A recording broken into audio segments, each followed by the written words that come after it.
Well, hey, thank you for joining with me today here in from Hong Kong. And Faisal, for the first, I think back to when we first connected, and how what a I'm like the fact that I get we can if I think you found me or we found each other, but um, I was like, wow, you are one unique cool cat, and I'm really excited to chat with you today about a little bit about your story, and more importantly, perspective for folks that are listening in that you can provide that I hope, if nothing else, will get people to stop and think perhaps a little differently. So thank you for honoring us with some of your time today. Thank you very much, Chris. It's an absolute honor and privilege to be here. I don't know about cool cat. We'll let the listeners decide how cool the cat is, how to skin the cat, as they say. Right on, right on. So let's your story is extremely important to what we're going to talk about today. And you're 35 years old. You and your brother built a textile company. You're traveling third world countries. You built this company of 10,000 employees, doing hundreds of millions of dollars. And someone might say, "Phew, man, you're the guy. Look at what you've done, and you're working in 15 countries. You're traveling around, and I think for the driven high achiever, you are success. We can do a whole episode on the idea of what the hell success is and the paradigm of success, but nonetheless, someone might say that, right? And then you got a wake up call, as you call it, right? And yes. Bring us back to that point in time and what happened. Well, as you said, yes, it wasn't the outsider thinking that I had the success. I was thinking also that external definition of society's definition of success. I thought I was invincible. I was on top of the world. Just life was amazing until I was walking out of the doctor's office and he said, "Whatever God you believe in, please pray." And when a doctor starts to bring God into the conversation, tomorrow is going to be a very challenging day. So I had a PET CT in the morning, and the next day in the afternoon, he basically said, "I'm sorry, but you have stage 3 cancer." And in 2004, that was pretty much a death warrant. It was a very different perspective of what could happen. And so from there, I don't want to make the story too long, but, went into hospital next day, did the biopsy to confirm, because you can't start any treatment without a confirmation of what you have. Yeah. And so did that and agreed to a protocol of 5 rounds of chemo every 3 weeks for a total of 20 rounds, followed by a number of surgeries. But what was interesting is that the advisor of who was the founder of the cure. So I asked him, I said, "What happened?" And what was shocking was he said, "I don't know." Yeah. I reminded him that I get a checkup every year, every NGen. I've got the top internist as my doc. I don't drink, I don't smoke, never tried drugs. I don't even drink coffee or tea. I'm as boring as it gets. And he said, "I'm sorry, I don't know." And that's where things started to shift. As you mentioned, we were specialized in war-torn countries, in countries nobody wanted to go to. And then you're telling me at 35 that I'm most probably going to drop dead with a 1-year-old and a 3-year-old. Didn't land very well, to put it lightly. And you had 10 tumors in your body, is that right? Yeah, the largest was a Rubik's Cube in the center of my chest. I had a tennis ball in my neck and 8 on my lungs. Chris, you know how it is, right? Big ego, big cancer. Yeah, it interesting, right? And of course you're going, why me? How me? And someone that that high achieving model, control, right? I want to control myself. I want to control my destiny. I want to control the things around me. And holy shit, now I got something I can't control, and it's inside me, right? Not only can I control it, it's in me. And yes. And so you can right away go into a victim mode potentially, and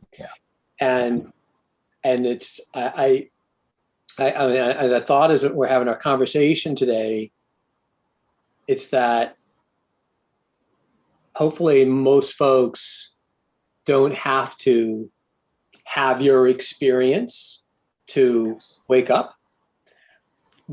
However, I think oftentimes we're running this movie of I'm bulletproof, anyone else but until something happens in our world. And I've watched this happen with family members who've gotten strokes, to family members, people I know that have gotten heart attacks, to I have a friend right now who's got stage 4 bone cancer. I mean, we all of us could, don't have to look too far around us to witness what's happening. And I think often, especially in Western society, we don't like to talk about death. That's taboo. What lessons, what can we learn from the topic of facing our own mortality, do you think? Well, look, I think the first thing, I'll touch on what you spoke to about control. So the first book I received was The Power of Losing Control. And when I read the book, I realized you have no control, right? Even the fact of breathing in and breathing out, you may think you have control, but I would question that as well, right? Because are we really in control of even that? What I think that we want to think about is the congruence of the total life, right? So if you look at, just let's take business, for example. In business, we're Gujarati, we don't leverage, we're very, very conservative, etc. But on the personal side, whether it came to physical health, mental, emotional health, or relational health, I was more of a junk bond than Michael Milken, right? So it was incredible to see the incongruence of the whole concept of the human system, right? Saying in business, I'm working in a certain manner, but in my personal life, I'm willing to compromise my physical well-being, my mental, emotional well-being, and my relational well-being in order to crush it according to society's definition of success. And I think that's the first thing we might want to think about is, am I living in congruence because people tend to separate, right? Remember, the biggest joke is work-life balance. Work is part of life. So let's not kid ourselves, right? It's one continuum, one spectrum. Now, the idea is how do we create, you can use the word balance or equilibrium, or I would say, I don't even like, I think congruence, right? Is there congruence in this spectrum in all the pieces of my life, right? And if there isn't, then how can I choose differently? Yeah. Right. And so when they said what they said, first I thought this is ridiculous, right? Because you're MD Anderson grads, you founded the cure, you got to be kidding me.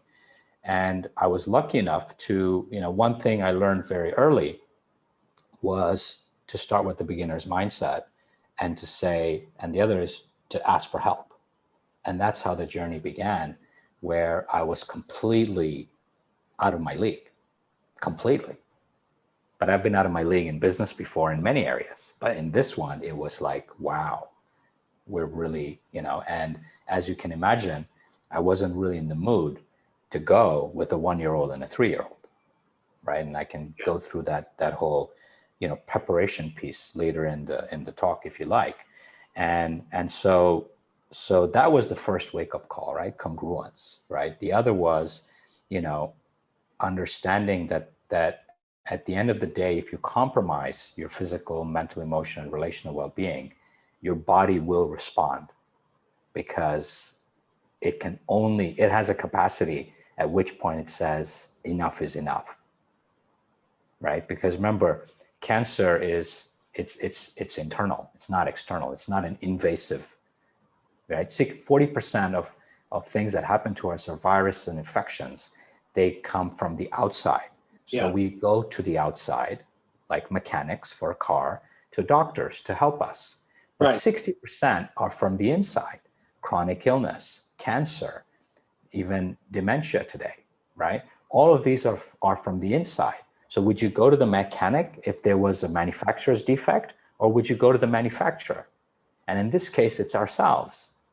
So it was a true opportunity to say, wait a minute, what's going on here? I created the ecosystem within my body so that the cancer cells exploded. Now, of course, the debate when it comes to a child, I have no comment, because that's a conversation I still am not able to understand unless we go to karma and some other things, which to me is heartbreaking, right? So, Right. but in terms of my case, here I'm speaking about myself, Chris. Please, everybody else has their journey, their thought process of whatever their challenges they're dealing with. In my case, it was, how could I have contributed to this ecosystem?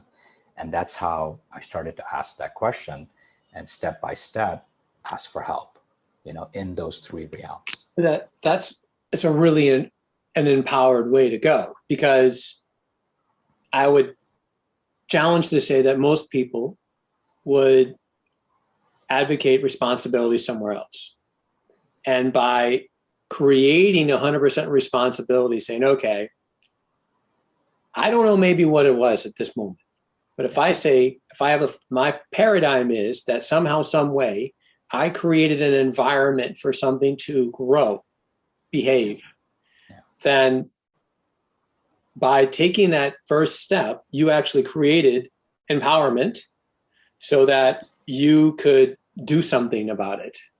And I believe it's a big part of what allowed you to get to remission, because of that paradigm of belief. And even though you went to help and you might have said, fix me, which I think I've done that myself, like, oh, my neck feels like whatever. Chiropractor, fix me, I had acupuncture yesterday. I go to this amazing Japanese acupuncturist, and I'm like, XYZ feels off. Fix me, and but that's not necessarily advocating for ourselves, right? It's like asking someone else to do something for us, but we have to look into where can we take ownership and our relational side of what that means and feel like. So I commend you for that. And the other part that really kind of, at what point did you decide that, okay, you had this experience, now you start building this team of people around you, you're learning a lot, right? And then you're going like, whoa, these resources are really awesome. And having these resources is really important. And I want my family to have these resources. So it created this almost like it came together for you to see, gee, I could build an international family office. Maybe that wasn't that you weren't that far yet, but by creating this path, that it led to that you could say, you know what, I could take what I did for myself and my family and provide this level of experience for other people. And then, so you took a challenge or a huge situation, as someone might call it, a setback, and used it for almost like a reboot to take your purpose to a whole other level beyond textiles. So I agree. It wasn't that simple, right, Chris? I had 20 rounds of chemo. You can Yeah. imagine they Yeah. beat the living daylights out of me. Yes, I was fortunate enough that I handed over the company within 48 hours of diagnosis. Okay. I had created a foundation at 27, which is the equivalent of a trust in the United States, at the age of 27. So I did not have to sign papers or scramble. The house was in order. So those two things allowed me to have time, because they had said to me, either you need to give 100% or it's going to be game over. So that's how they had presented it, right? Okay. And so, yes, I was fortunate enough that within about 2.5 weeks of, again, diagnosis, I was in front of a kinesiologist who has now progressed to a very different level today. And I was in front of her having my first conversation of what is going on. So I did that over the year, right? Because I was in and out of hospital about 11 months. And what happened was, it all began with family members. We're Gujaratis, so the numbers are large. started to get sick. So initially it was about access, about medical care, what is the best care, spending time with them to get that second opinions. But then there was the piece of what triggered this? What was the source? Yeah. And that's how it began. It began in a very informal way, right? Let's be, let's bring humility to the process and Yes. and respect to the fact that it was very challenging, right? And so it began with that, with family members asking for support. And some were open to have that conversation of source, and some were not. And it was their choice, right? Most of them knew because it came out of them. It wasn't me or any of the experts telling them. It was questions being asked that are very basic and fundamental, and the answer coming out of them very quickly. So a family health office was created for our family. And then from there, in May of 2013, the official launch of Genetic Care, initially for friends and family, and then eventually for other families of family businesses and family offices. So yeah, it was a gift. But again, when I finished my 20 rounds of chemo and 2 surgeries at the time, not the third, they gave me a probability of 50-50. Wow. And I didn't know how to go forward. And I asked the doc, and the doc said, it's simple. I'm gonna do what I need to do, right? You're gonna do what you need to do. Your family's gonna do what they need to do. And then the big boss, and you refer to God, is gonna do the rest. So until then, live normally. And if this comes back, we'll deal with it. But the scary part was that there was no second line of treatment. It was all exploratory. So it would have been not a very good experience if it had come back, right? So I sold most of the companies, kept one.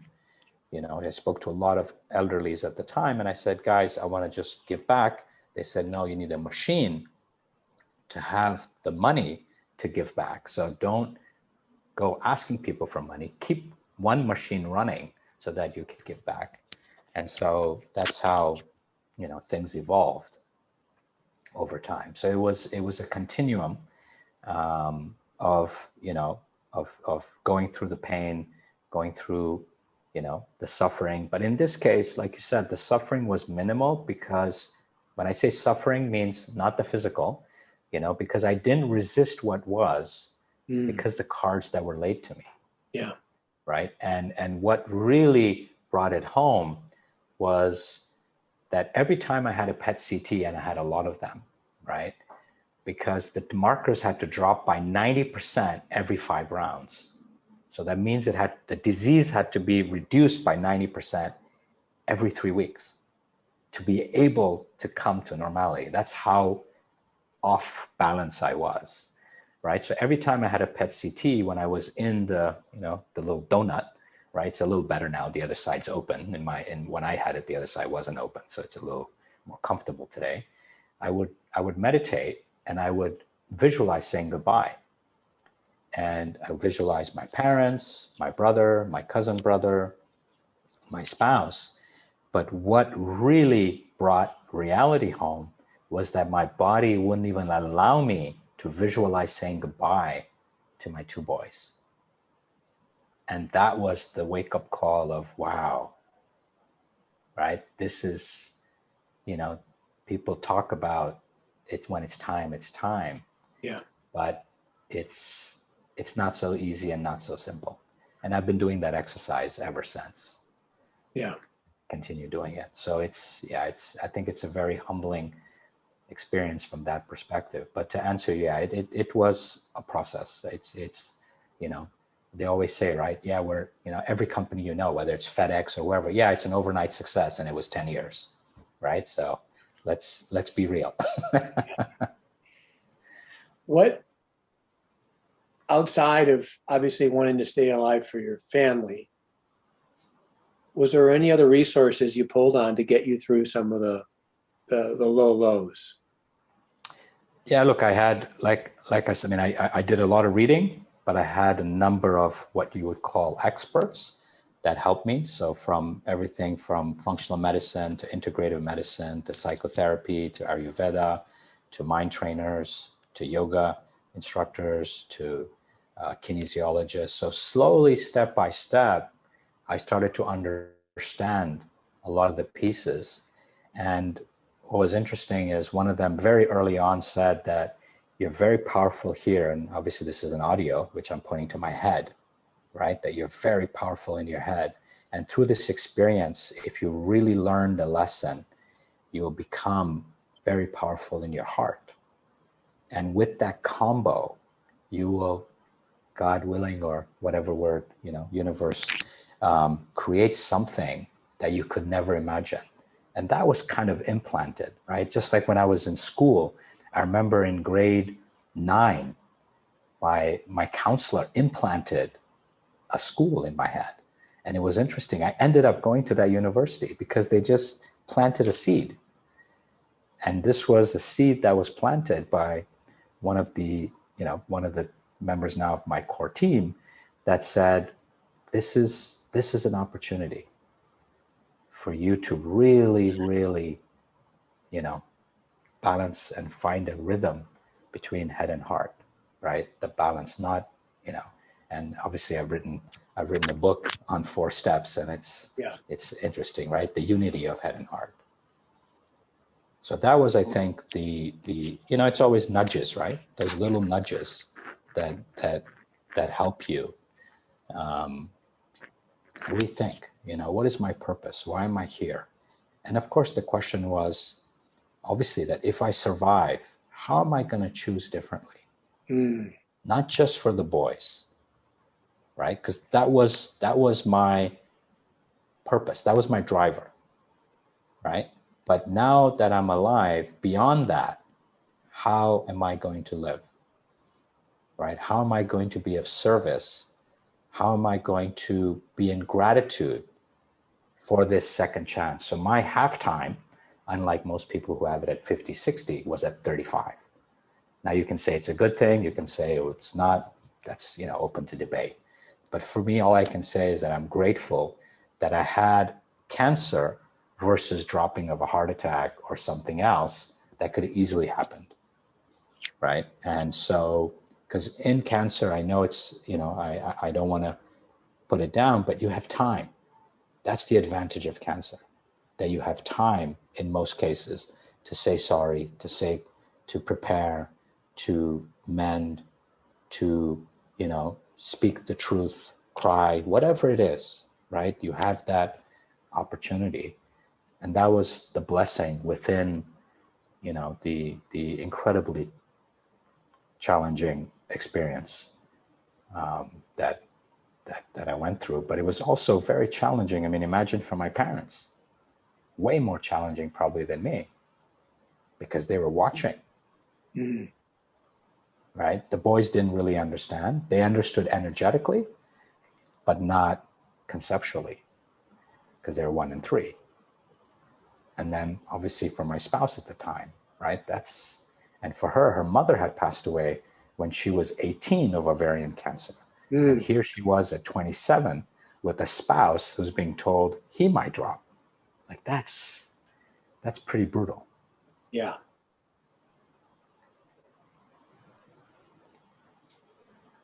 And then you're so then you had ended up getting divorced as well years later.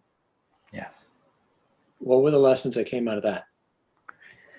Well, going back to the suffering versus pain, in the first experience of cancer, I, like you said, in a very short time, was able to embrace what was and not resist, right? And as a result, I went through a lot of pain, but there was less suffering, because suffering is resisting what is.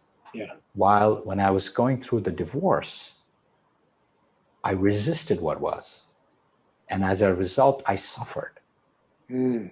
Even though technically the cancer was a lot more painful, right? Physically, from all realms, right? Like that's true death. But here was a different form of death, right? Till death do us part is what is ingrained, right? And so when that conversation took place, I mean, even my physical body went completely sideways. My standing heart rate was at 95, 98 for 3.5 months until I went to do a silent retreat, where I was able to then balance my parasympathetic and sympathetic nervous system. And so I was quote unquote in limbo.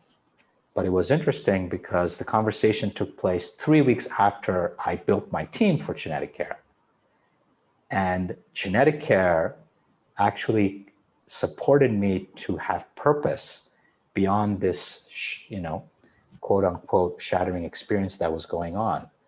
So the lesson that you're asking for is, how can we choose to embrace what is, irrespective of how misaligned,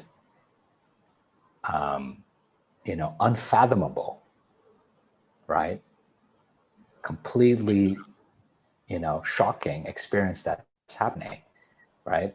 And how can we do that? Because we always, we control two things in life only. This is what I learned, Chris, right? The meaning we give to what happens and our response, nothing else, right? And one of the things that I would love the boys, right, to learn, and obviously whoever else wants to listen, is that we always have choice, right? That response is our choice. And in this case, my choice was resistance, not looking for the opportunity and the gift. I could not understand what kind of gift could there be in a family being dismantled, quote unquote. Yeah. Right? The nuclear family was, from our beliefs and patterns, the foundation of life, right? And everything was built from that, right? The harmony that was there allowed for everything else to occur. But you see how incongruent that is? On one hand, we have that belief system, and on the other hand, I spent most of my game time at work, right, and brought home the leftovers. Yes. It was a joke, and the joke was on me. Yeah. Right? It was sad, but it's my truth. It wasn't game time in the morning for work and game time when I came home. It was game time and leftovers. When on the other hand, we say everything is about family. I'm doing this for you. Right. This is all about you. Sacrificing for you. Exactly. Right? So I can provide this shit for you. Yeah. Everyone else. I'm not going to ask you what you really want. Well, she used to say it. She used to say, I'd rather have you travel less, be home more. Yeah. Right? Because the money is not going to bring us happiness. Right. And of course, my need to prove my worth and to be good enough and all those fun things were driving me in a very different speed. Yeah. It's the quality time and connection is what's being asked of. But the paradigm is, I must prove my value to society and you by winning and being the best and having power and authority. Yeah. And that's the thing, right? What you just mentioned is, I only worked and was with family. I didn't socialize much. We didn't go partying, nothing. But what was still sad was that I was physically there, but mentally not and emotionally not.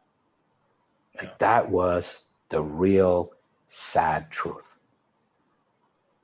What helped you realize that? What helped you realize that? I mean, some people today would still be not figuring that out. Well, maybe on number four.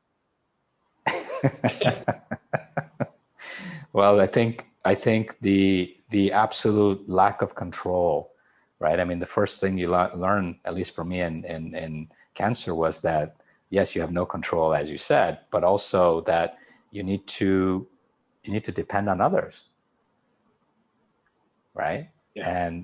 And as you do that, you learn from their level of presence and their level of being truly there, and you say, wow, was I ever like that myself?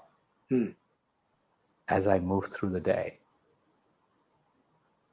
right? Was I truly there in that moment? Yeah.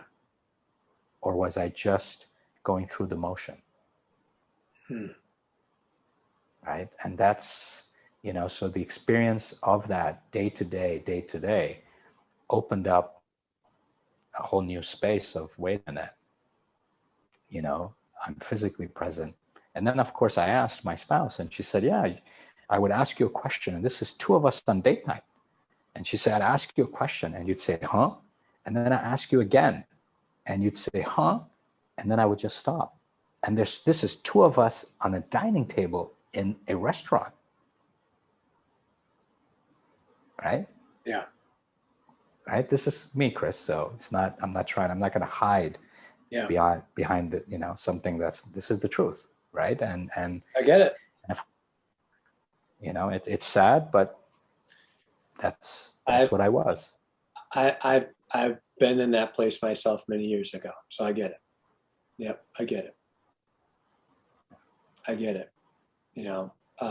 mean, it comes down to your willingness to raise your level of consciousness and your ability to do that. And unless you can, or willing, everybody can, but unless you're willing to learn and go through the process, you continue to sleepwalk otherwise, and then everyone else is the problem. Yeah. Right? But I just hope and pray that from today's sharing, and I'm sure there's many others, which I've listened to some of your podcasts, is that I've paid the school fees. Don't pay them again. Yeah. Right? I've paid them already.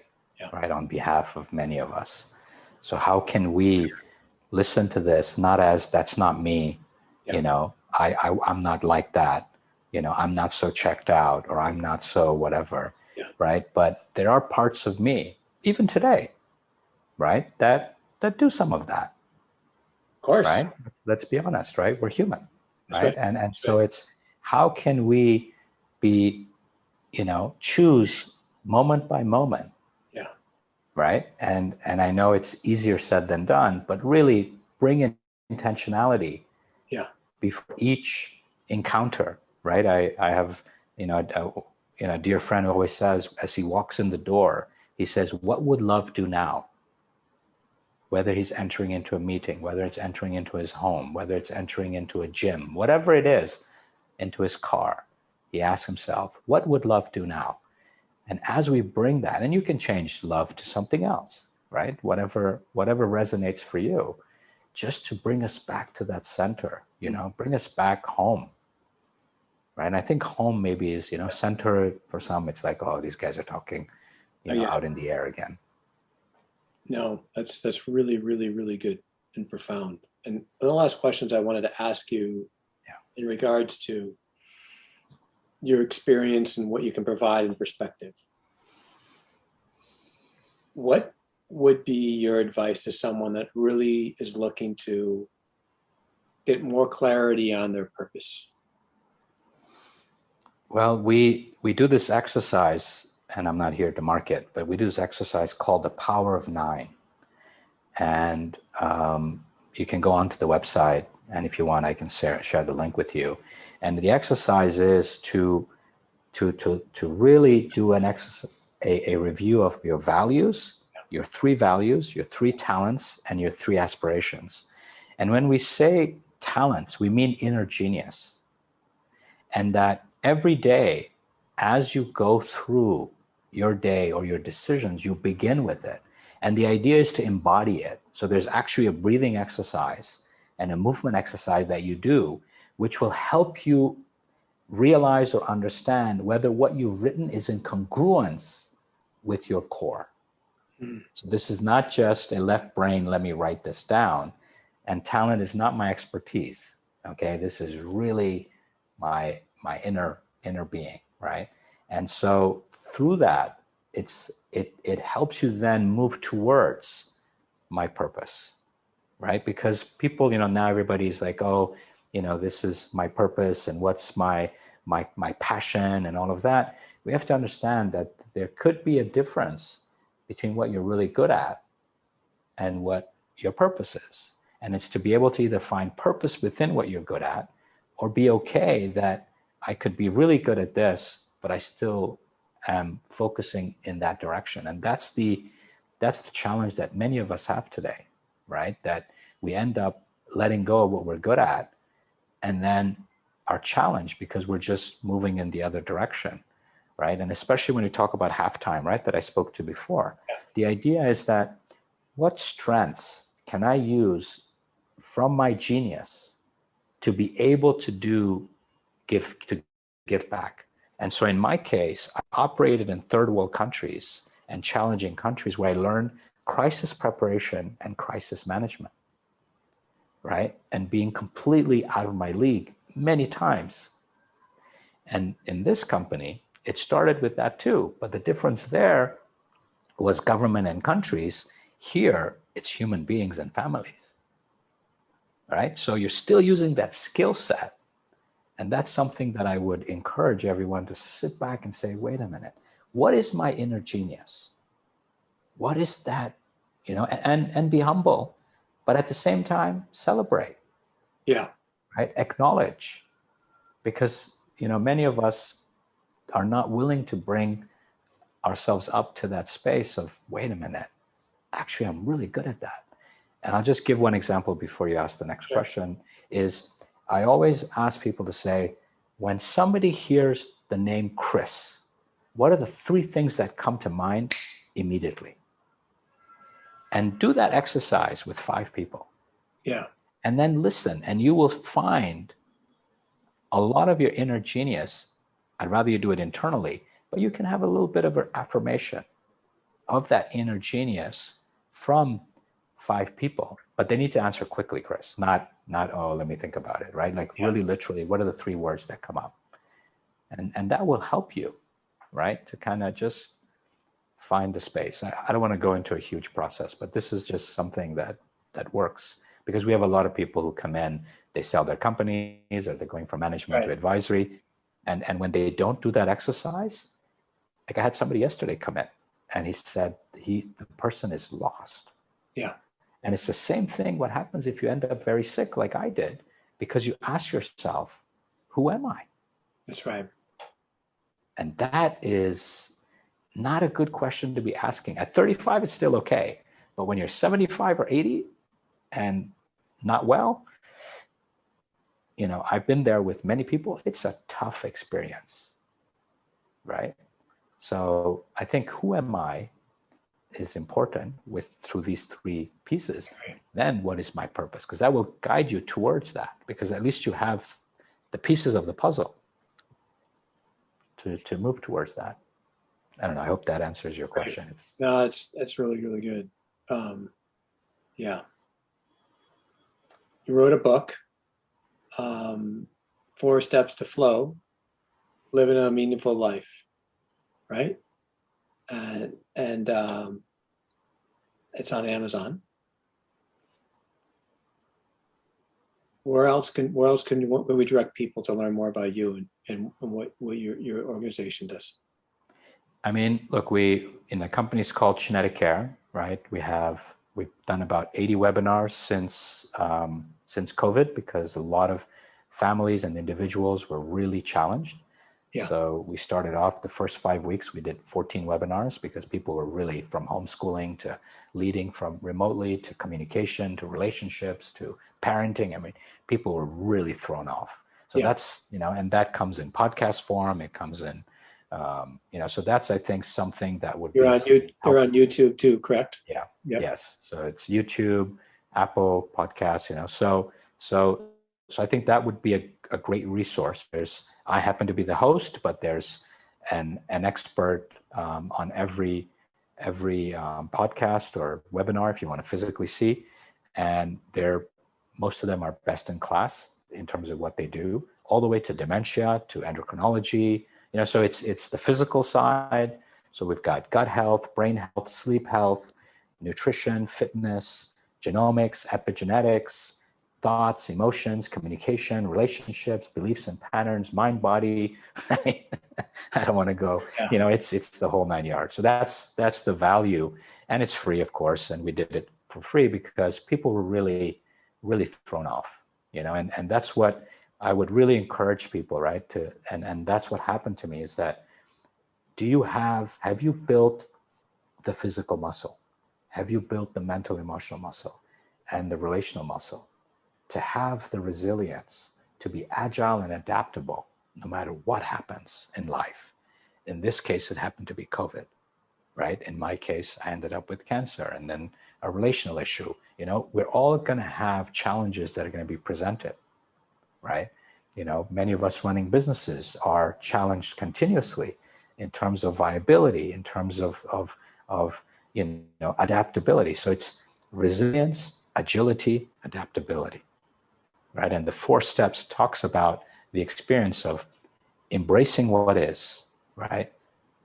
Trusting, right? Which means seeing the opportunity, remaining calm, right? So calm and centeredness, eventually leading to clarity of head and heart, not just head, but head and heart, to live in a state of flow.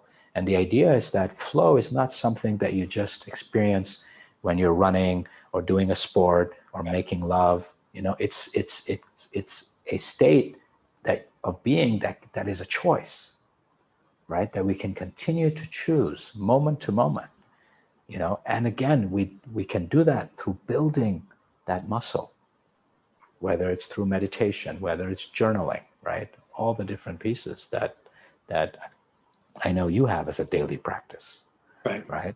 That are there to help you to be able to be in that.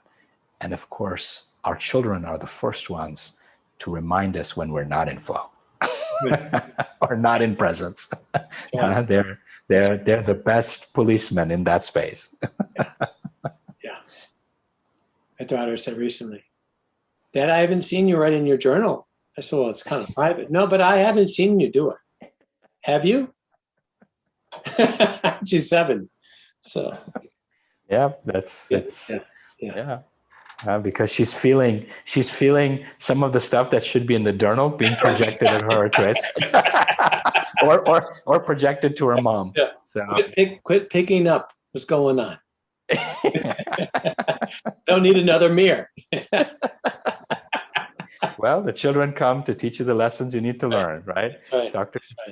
That's right. Shafali reminds us all the time, right? So if you're not ready to learn, don't have children because they're going to take it home. Yeah. Well, thank you for taking the time out. This has been a really amazing conversation, and I really enjoyed it. And I know that folks listening are getting a lot from the conversation. So thank you. Thank you very much, Chris. Thanks again for staying up a little late in order to do this with the time difference. So I really appreciate that. And I look forward to continuing our conversations and just loving the experience of being connected and being alive. So thank you again. Thank you everyone for listening and taking the time. And we continue to be of service, Chris, together. Thank you.